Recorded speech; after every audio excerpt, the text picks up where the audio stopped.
there are many different paths to the same goal. This is something that I've come to realize, certainly in powerlifting, Olympic weightlifting, and definitely many other sports. I grew up playing basketball, and basically year to year, you will have different teams with drastically different strategies, different players, different strengths, winning the same old championship that's always been around, right? There's only one team standing at the end of the season, at the end of the playoffs, the finals. And if you compare the championship teams year on year out, you will see that it's just completely different teams, man. Different players, different strategy, different coaching, different mentality, different goals within the game. Certainly in team sports, there's a lot of variation when it comes to that. And I feel, from what I've learned in the last 8 years, 9 years of thinking about, getting stronger with the barbell, getting stronger in general, I feel like there are many different paths to this, man. There are, literally, I'm thinking about all these different names right now. There are so many different methods. You got guys who are finding lots of success with really high reps. You got guys who are finding success with, not a lot of high reps. Some guys never go over 5 reps, for God's sake, and they just live under the 5. Small ranges of motion, the Paul Andersons of the world. Then you got guys who strive with high frequency training. If you look way back and you think about a guy by the name of Bob Peoples, he deadlifted basically every day. You got the Bulgarians, you got the Russians, you got the West side type of mentality. There are so many different elements to this, and sometimes I feel like the path chooses you. You don't choose the path chooses you. If I think about my training history, if I think about all of the freaking sets and reps that I've written down in these logs, and I go back down and I precipitate all of these times into bite-sized pieces, into a highlight reel of when I had most success. And there is a pattern there.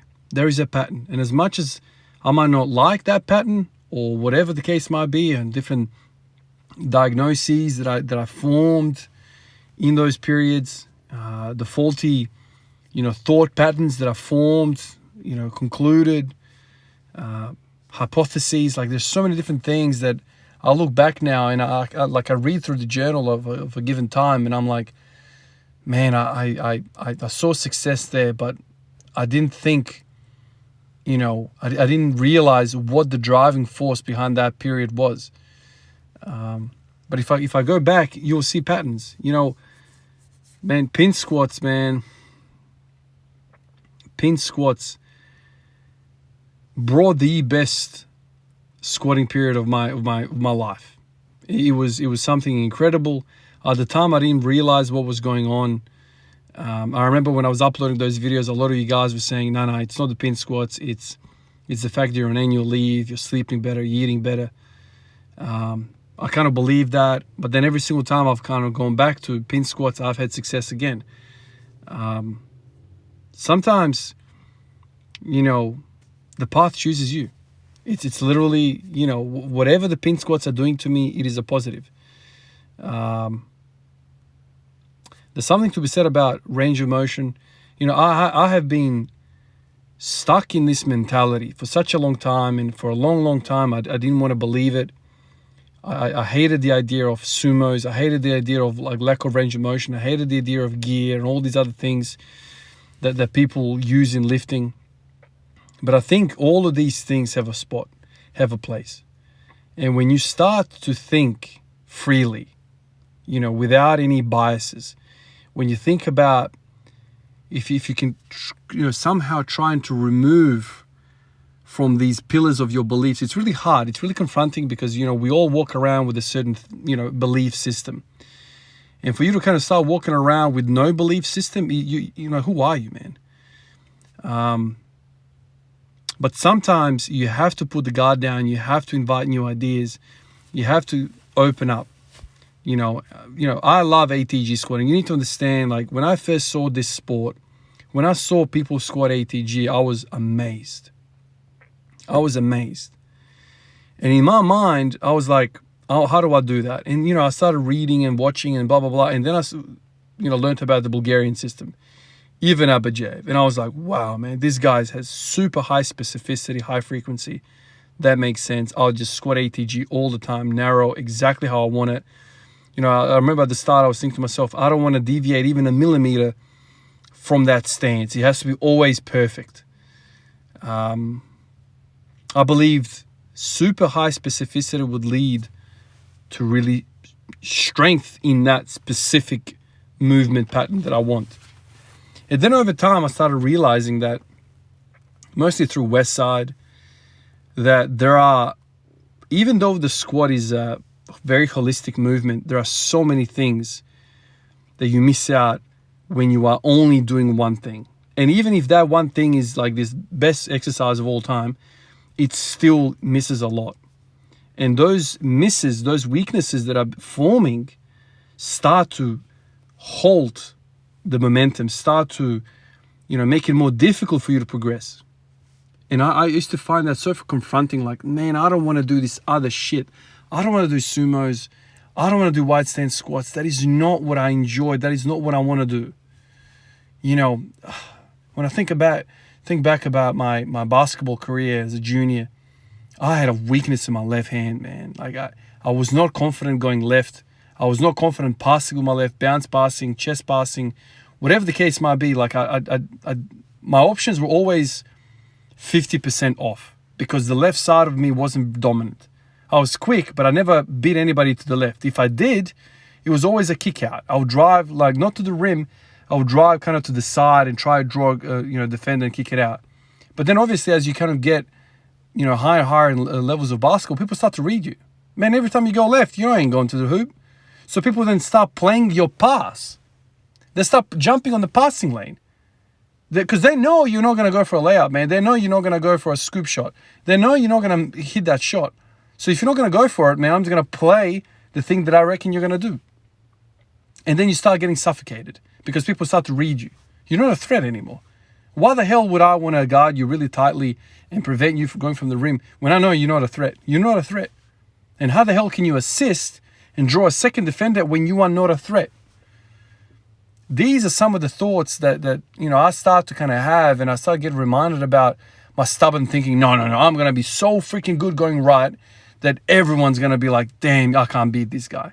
It's not like that, man. Even if you watch the NBA and you watch soccer at the top level, football at the top level, man, Ronaldo gets shut down. Messi's hard to shut down, but Messi's passing lanes or weaknesses get, what? Even Messi has a weakness. What's his weakness? He's a 5'5" guy, man. Like, he's not a big dude, right? So his weakness is clearly physicality. I would have loved to see him come over from Spain or France and play in the English Premier League, where it's a very physical game. Like, guys are pulling your shirt, blah, blah, blah, all this stuff. I don't think he would be as effective as he was in Spain or in France. Everyone has weaknesses, and when you study, even the gods of sports get exposed when they are studied. And so if you're thinking about getting strong under the barbell, what is your weakness? That is the only thing you have to think about. Yes, it sucks.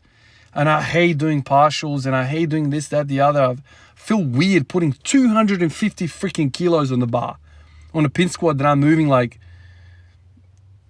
small range of motion. None of me is having fun with that.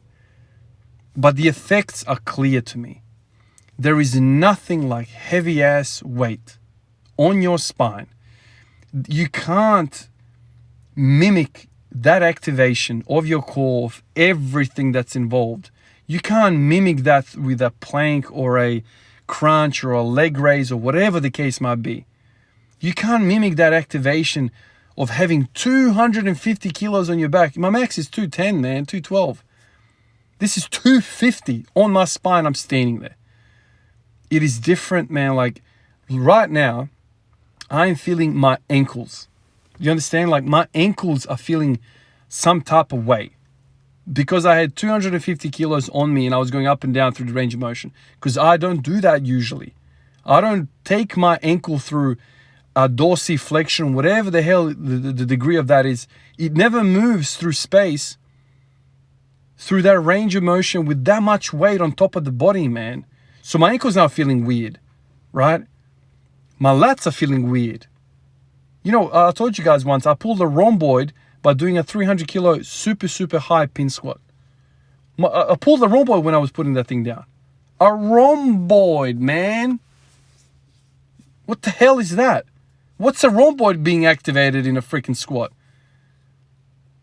You know, we have, 300, 400 muscles in our body. I heard this from Louis Simmons. You know, I freaking watched the same old podcast like a million times. One of his boys said, you know, I don't know how many muscles the body has. 300, let's say 350 muscles in the body. Do we have 350 muscles in the body, or do we just have one? Think about that. Do we just have one muscle? The whole thing is just connected. It's just one muscle. It's human body muscle. So when you are lifting 250 kilos, man, what's a rhomboid? Why is the rhomboid getting cramped up and pulling?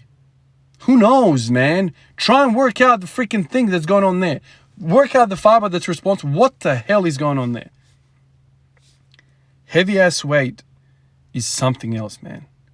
It's something else, and I continuously, you know, get kind of knocked on the head about its efficacy. And even though my mind is like, okay, I want to know why. You're not going to find out why, mate. You're not. We don't know why. It's just effective to have weight. Obviously, you can't squat 250. And if you did, doing 250 all the time would be very taxing. But if you do that sucker for a really short range of motion, what's happening? What is happening? Well, the legs are not getting really worked all that hard because it's such a poor range of motion. But what is the back doing? What is the back rack? All of these, there's so many other structures in the body which are copping it sweetly like you were doing full range of motion. A lot of things are not, but a lot of things are. I did a 250 kilo block pull today in a 250 kilo pin squat today. I've never done a 250 kilo of this height block pull. So that's the first. Last week I tried it. It was last week. Last week I tried it and I failed it. Now I'm getting it. Really heavy weight there in a weird range of motion. It's not my max. It's sub max, but it's feeling good because I'm you know, activating. I'm tensioning the body in a weird position. So that's really challenging me. The heavy ass weight 250 kilo squat is you know, pin squat. It's a lot of tension through the body. You know, there are patterns there.